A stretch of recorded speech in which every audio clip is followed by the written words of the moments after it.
think it's possible to achieve financial freedom or financial independence today in the era of cryptocurrencies within 4 years, same amount of time it takes to get a university education? I'd say maybe. Let's talk about it. Lock your wallets, take your profits.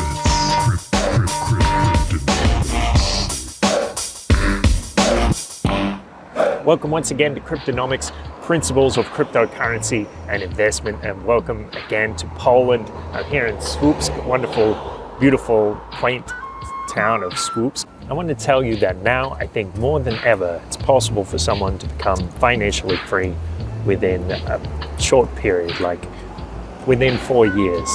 I always like to use this example about Peter Thiel investing in Facebook. If you had bought $10 worth of Facebook at the same time Peter Thiel did, an ICO, you would have sold it for millions of dollars. And that's the kind of opportunities that exist today in cryptocurrency.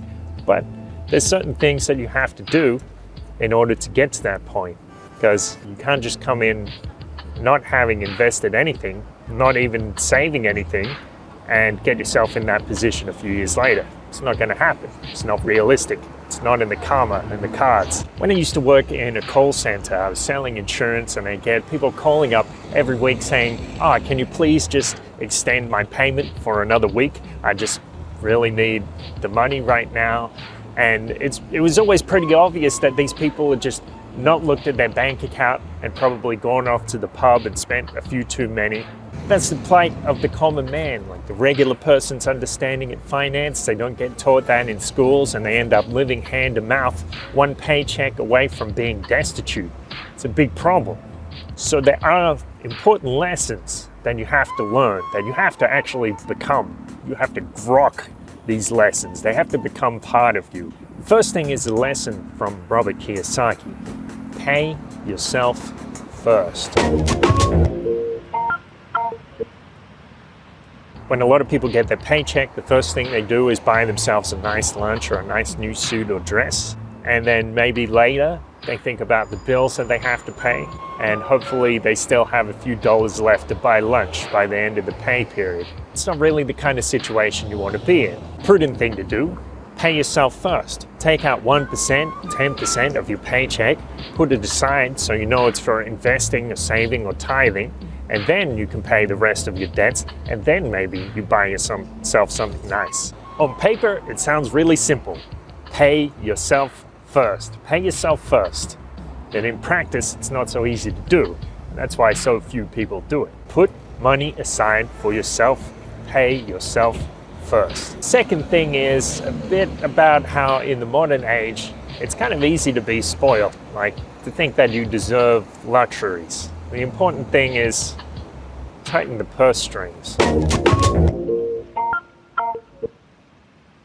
Sometimes I think that if our grandparents were to see the way we live today, how flippantly we spend our money and just buy new things and throw out old things, they'd just be shocked. So it's common when you lose a couple of buttons on your shirt, you just throw out the whole shirt and buy a new one. Maybe it's time to break out those Danish butter cookies and find the sewing kit inside.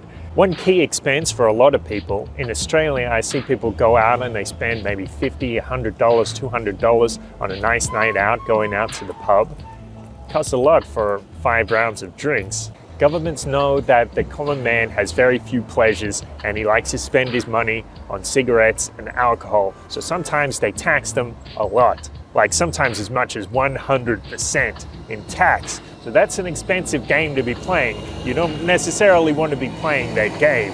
But maybe you can do stuff like buy black market tobacco, or start brewing your own beer, or just reduce the habit completely. Another thing is meat. In Australia, if you cut meat out of your diet completely, you could save thousands, literally thousands of dollars a year. I remember in the first in Acapulco, 2015, entrepreneur Travis Boyd got up and he told this story of sacrifice and dream and perseverance about establishing a wireless ISP in his town which could compete with the oligopoly there. And he said, I did it. It took me a year. I ate beans and rice, but I did it. And everybody stood up and applauded because they saw the power and the sacrifice and the beauty of that entrepreneurship. And you know what? The funny thing is, beans and rice actually delicious. You put some onion, tomato, the right spices, chili, cumin, maybe some fried plantain if you're doing it Cuban style, and but people don't want to do that. Like I said, we have a lot of luxuries today. It's hard to give them up, right?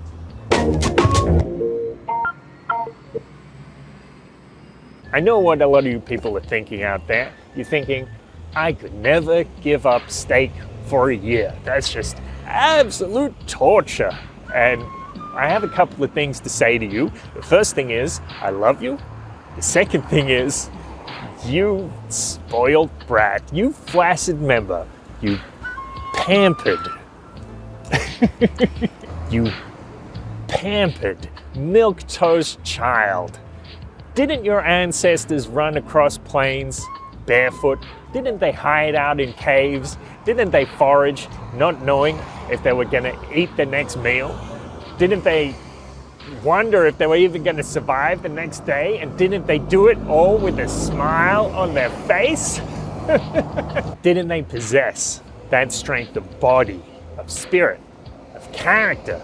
Didn't they sit through snowstorms and sandstorms and thunderstorms and ice storms with barely a pulse to keep their hands warm? Didn't they give that to you? Isn't that your heritage? Isn't that the legacy that you've inherited? Isn't that your being? Isn't that your very name? It's really easy to throw around words like I cannot and I could never. But if you really respected the sacrifices that your ancestors had gone through to get you here, maybe you wouldn't use those words so flippantly. Maybe if you remembered that, you would make the effort to say words like I can, or I can try, or I will, no matter what. It's the 13th of December, 2018. For those people who find a way to save a few thousands of dollars over the next 4 years, things could be crazy. Bitcoin sitting at $3,500 right now. A lot of opportunities out there. Blood is on the streets. People are uncertain. The fear and greed index is standing around 11. Do you have what it takes? Make a few sacrifices, put the chips down, take a punt. Maybe your life might change for the better. Thank you for listening to Cryptonomics. Thank you to all those people who are sharing this video with your friends, sharing it on Facebook and everything. I see it, I like it, I love it. I'd like to send a shout out real quick to one dude who's been following me for years, Martin Dillon, and this guy comments on so many of my videos. He always has something positive and wonderful to say. So thank you so much, Mr. Martin Dillon. Have a great day. And remember, stay grateful.